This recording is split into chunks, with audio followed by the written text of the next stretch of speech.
What's up, guys and gals? It's time for the latest piece of One Piece, chapter 1121, entitled The Ebb and Flow of the Ages. Alright, without further ado, I just got off work, hence, you see the waves in my hair. I'm sweaty as hell right now, but let's get underway and look no further than boom! There's another reason to be sweaty. Look at Nami! Giant form.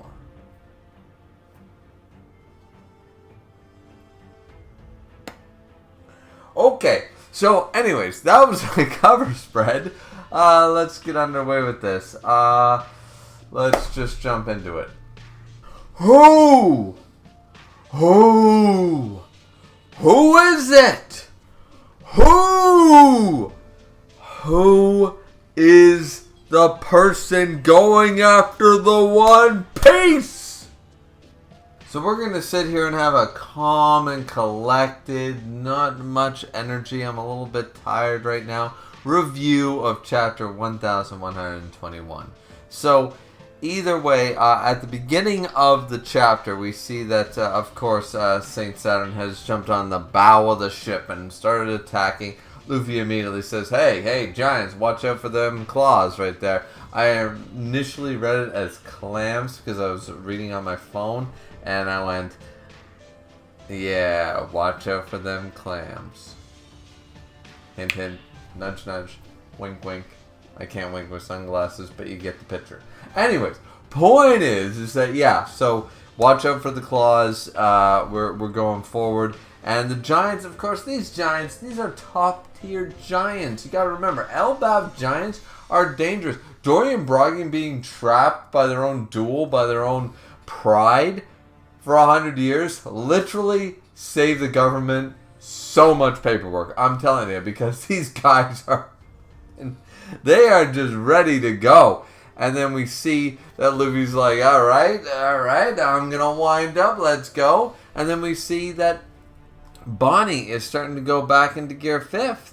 She's trying again, and Luffy's like, huh? He halts his attack, and he's just like, I see something going on there. And then, boom, Saint Saturn attempts to attack, and then it's just like, Luffy's like, yeah, no. Boom! Strikes it right away against the Spider Claw that's going after Bonnie. Bonnie goes back into, of course, gear 5th. Her version of gear 5th, not a true gear 5th. Her Nika form, as it were.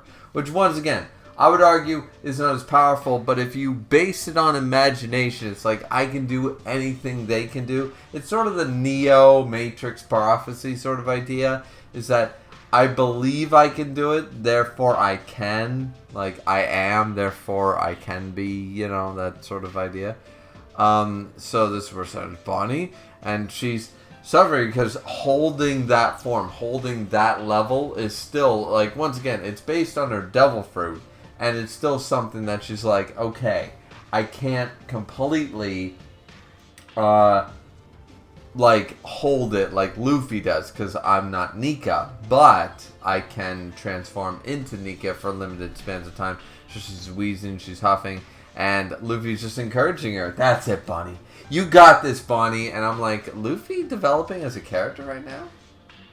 Let's go. This is some Momonosuke shit. This is some fucking Rebecca shit. This is Luffy doing Luffy every single arc, just taking a female character and being like, well, Momonosuke wasn't female, but still, and just going, hey,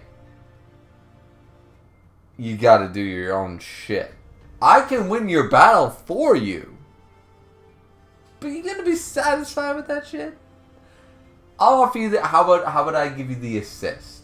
You're Wayne Gretzky, you score the goal, I'll just be the one who passes you the puck. How about that? You know, and that's exactly what's going on here. And boom, Luffy is just so excited. We see the messages continuing by Vegapunk saying that a day of awakening is coming. The secrets of the Void Century will be revealed. We get a little bit more information. We know that the weapons, as in 3 ancient weapons technology, that sank the world's continents, and we see Shirahoshi, we see Vivi, we see, you know, we're going all across. We even go to the Sky Islands. We go everywhere. We have basically gone through all the people. and it's like it is still in use. And those rare and unique people of racial ancestry are relentlessly persecuted and slaughtered today. Why? And then we see Kuma remembering about being a Buccaneer. It's like, what is so special about being a Buccaneer? We have Marco. We see Marco. Once again, Whitebeard, lorded a long time, is potentially being a Buccaneer. Maybe he's a half-blood. Maybe he's a full-blood. But he's clearly a giant-esque character. So maybe he's got a little Buccaneer blood in himself. Maybe that's why Whitebeard was so cool. And Marco's remembering that and stuff. And it's like, okay, all right. And then we see, once again, the Lunarians, the Third Eye Tribe. We see Pudding. We see King. We see a lot of people. And it's just like, Lunarians, Buccaneers. Like, why are these people? Like, it's not just people with the name of D. Why Lunarians? Why the Third Eye Tribe? Why Buccaneers? What's going on? And Vegapunk is saying that all the answers lie in the man, the myth, the legend, Gold D. Roger. And I'm just like, alright. Alright. I will accept the fact that the Pirate King has all the goddamn answers.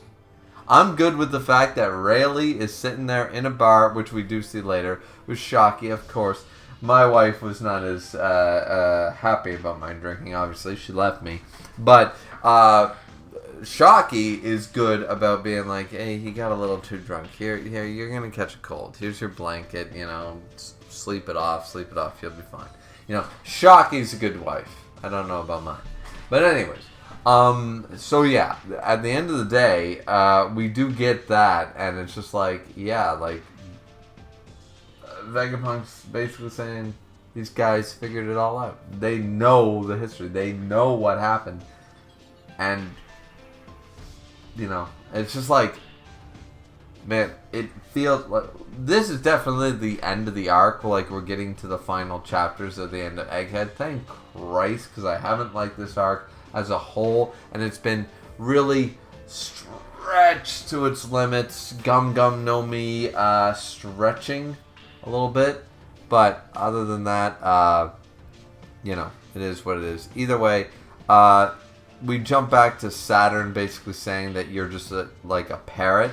You're mimicking Nika, but you can't comprehend his power and you can't use his power fully, which is what I like. I like the idea that Bonnie can only imagine what she's seen Luffy do, in the sense that she'll never be as powerful as Luffy. Like, she won't be even 1/10 as powerful as Luffy. All she's doing is imitate. She's doing exactly what Saturn is saying. She's imitating Luffy, like a little kid being like, I want to be just as strong as you, Daddy. You know what I mean? My punch is just as strong, She's doing that shit. That's all she's doing. It's effective, but she wouldn't be able to use the Toon Force. She's not able to do something that she hasn't already seen Luffy do. I do agree with that. But the funny thing is, in this context, it doesn't matter. He's speaking nothings. Luffy is doing all the attacking, obviously. And this is where Bonnie is remembering everything. How dare you did all those things to my daddy. All I ever wanted was for the three of us to live in peace. Being alone for so long made me want to die, but I kept going. I owe everything to those two. They blessed me in so many ways, and unfortunately, we thought the backstory of Kuma was over, and somehow Bonnie has remembered or imagined a future where Bonnie, Ginny, and Kuma were together, born together as a 3-part family. It's just like,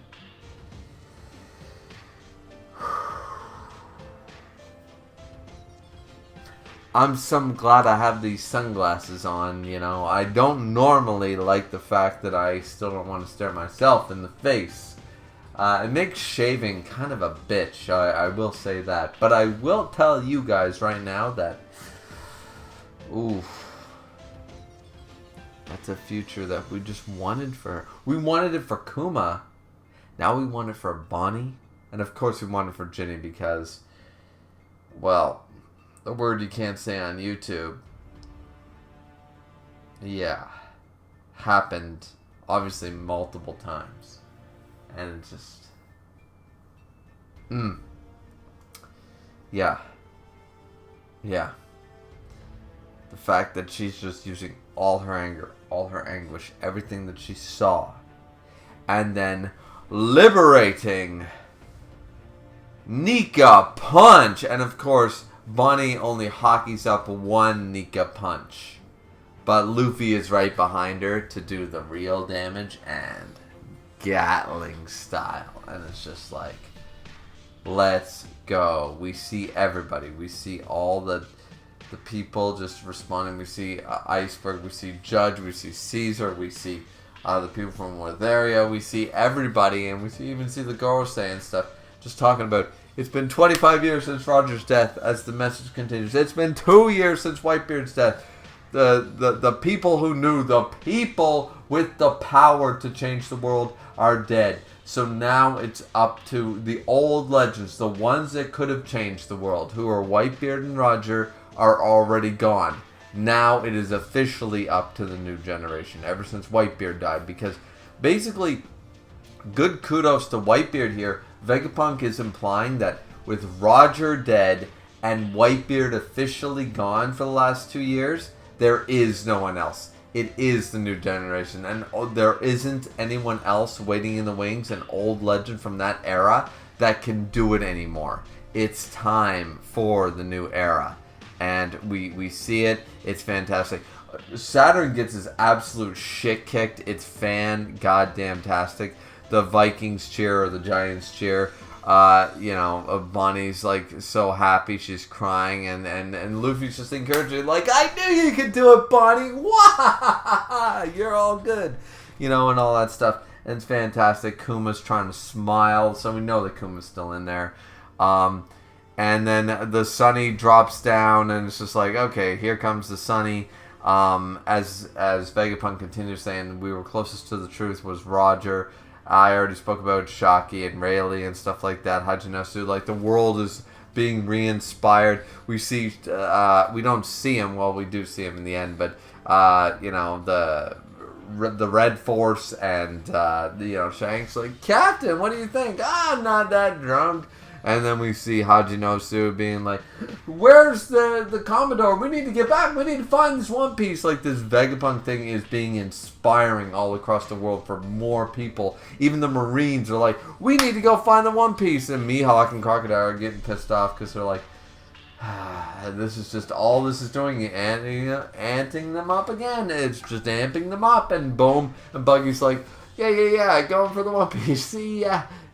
Son of a bitch. But we're seeing it all. We're seeing the McDonald's Marine Ford doing it. We're seeing everything. And Vegapunk just says there's no stopping it now. The fate of the world will be decided by whoever finds it. And then we get the 4 current emperors showcased in a beautiful double-page spread. We see the one reserved to his fate, Shanks. The one who's happy, Luffy. The one who's maniacal, Blackbeard. And the one who has no choice and doesn't want to be there, Buggy. It all depends on who finds the One Piece. And it's like, okay, let's fucking go. We see Akainu there, who, once again, Oda said could find the One Piece in a year.